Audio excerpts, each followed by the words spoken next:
Hello, Slicey Dicers. This is Brian with another knife review for you. Today we have a very interesting one, the S&W Metalworks GO2. This is a brand new knife from S&W Metalworks, run by a Forge and Fire winner, Jared Williams. This is his design. Very, very cool looking knife and a very just simple, awesome little design that I'm very upset actually that I missed at Blade Show. I would have picked one up there, but Eugene Kwan did a very cool video. I saw that. I went out and bought one.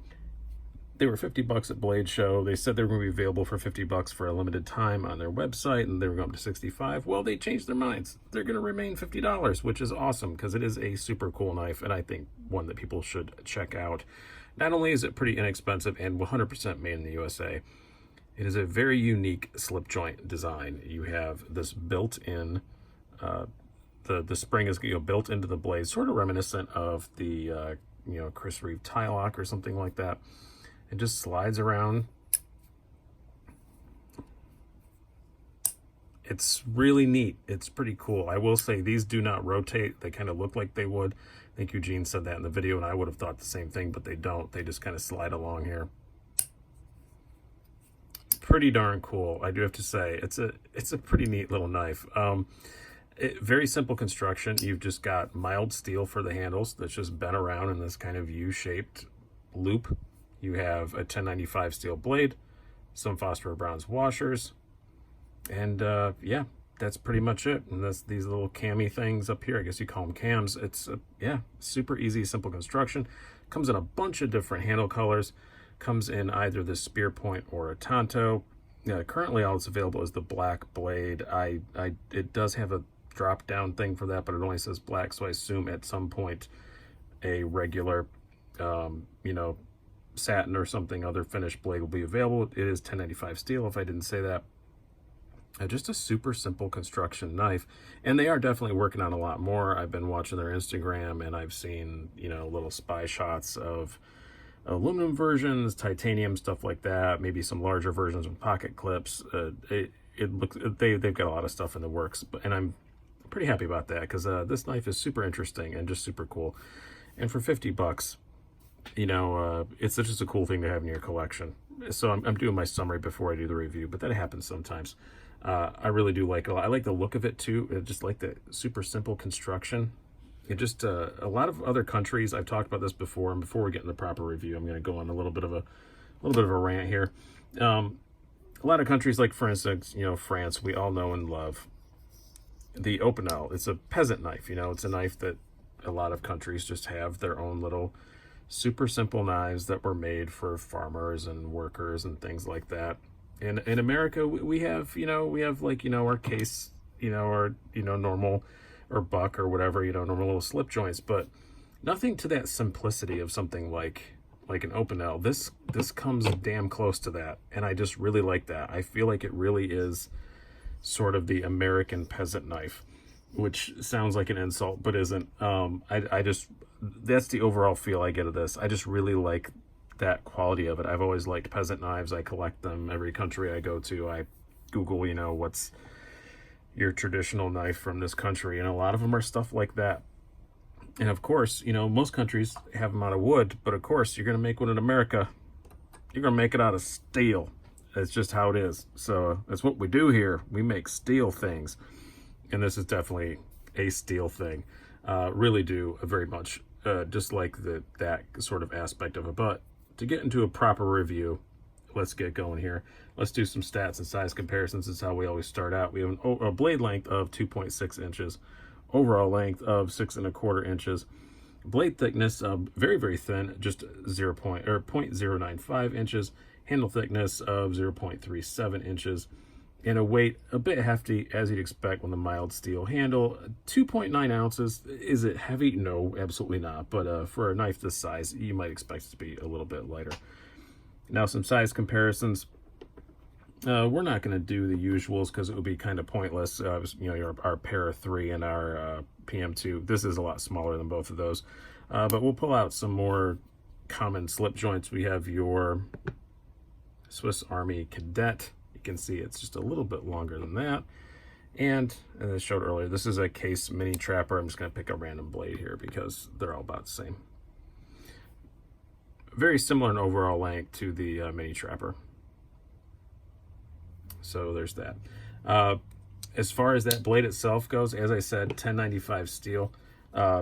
Not surprised at all by that choice, especially in kind of a knife in this sort of category. If you're not doing stainless, a lot of them are 1095, and especially Forged and Firewinter, a lot of those guys, when you look at their stuff when they're selling it after the show, a lot of them are into 10. It's just a great, it's an easy steel for them to work with, and I have no problem with the 1095, not one tiny bit for the price or anything like that. It is coated, so you don't have to worry about corrosion or anything like that, because it's not a particularly corrosion resistant steel. I will say a couple disappointments. The coating was not outstanding, or still is not outstanding. It's pretty rough in some spots. Not sure what caused that.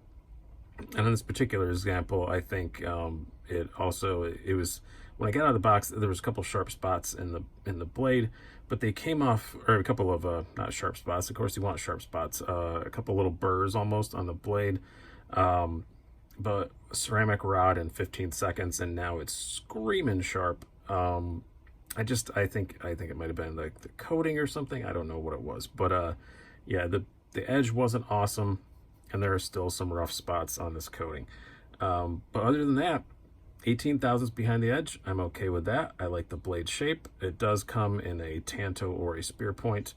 That's kind of choose your own adventure. I obviously chose the spear point, but it's a great, useful blade.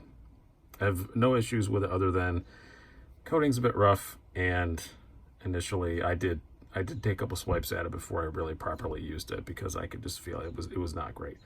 But now, super screaming sharp. One of the advantages of 1095. Easy to work with. Now, as far as the ergonomics go, pretty darn good. It doesn't look like it would be, but I'm actually pretty impressed by it.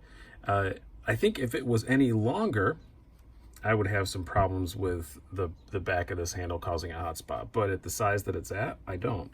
I use it mostly like this, but you can choke up a little bit if you want. There's a nice flat spot there to do that. No choil, so be careful, but you can do that. The lock is plenty secure enough, we'll talk about that more in a moment, that I don't worry about where my hand is on it. But really kind of nailed it for this. I just think if they make a larger one, they might want to round this off just a little bit more. But in this size, it works great. It's not an ergonomic like wonderkind, it's not like the most comfortable thing in the world, but it's pretty darn good for what it is.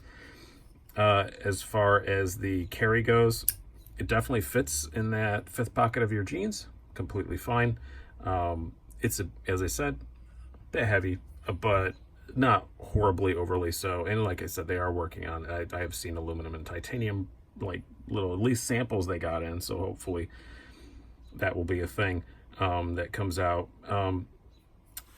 As far as the action goes, I can't really quantify this like a normal slip joint, because it is a lot different. The pull on it is pretty easy, but it does snap in, as you can hear that lock. It locks right in, absolutely no doubt about that. And when you're using it, your thumb naturally wants to land right there on that lock, so it's providing even more security to it. This is a slip joint I feel completely comfortable doing heavier duty stuff with, which is what this knife is designed to do. It's the go-to. It's meant to be kind of a go-to. They talk a lot about it's meant to be used and abused. That's their exact words on the site, and it does feel like it is meant to be used and abused for sure. Really like that about it. I really like this action on it. I just think it's neat. These little things do not rotate. They just kind of slide along there. They look like they would rotate, but they don't. It's a kind of fun knife to fidget with, even though it's just a slip joint.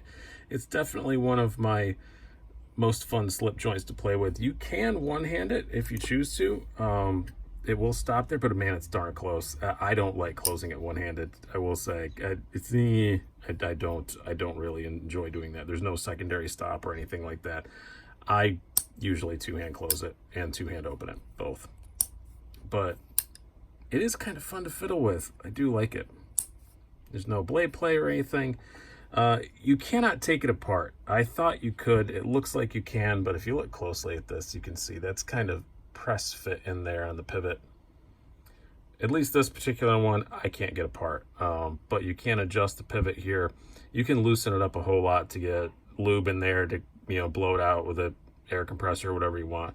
You can service it, but you're not going to get this thing fully apart. It's just not going to happen. But it's such a simple construction.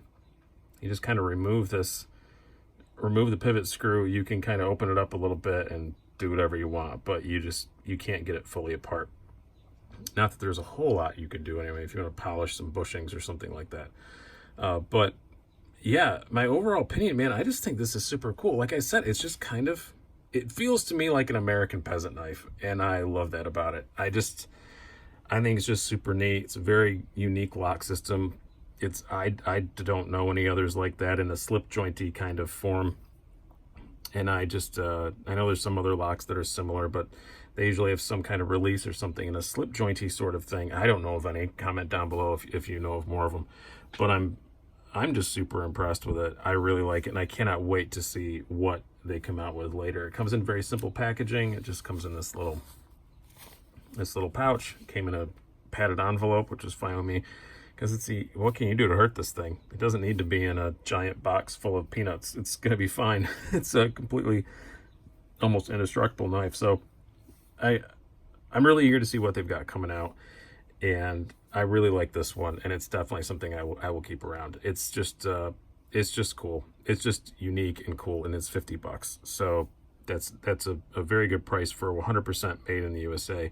You can argue about, it's only $10.95 and mild steel, but yeah, it's all made in the US. I'm completely fine with the price. So I hope you guys have enjoyed this. I've been Brian. Have a good one.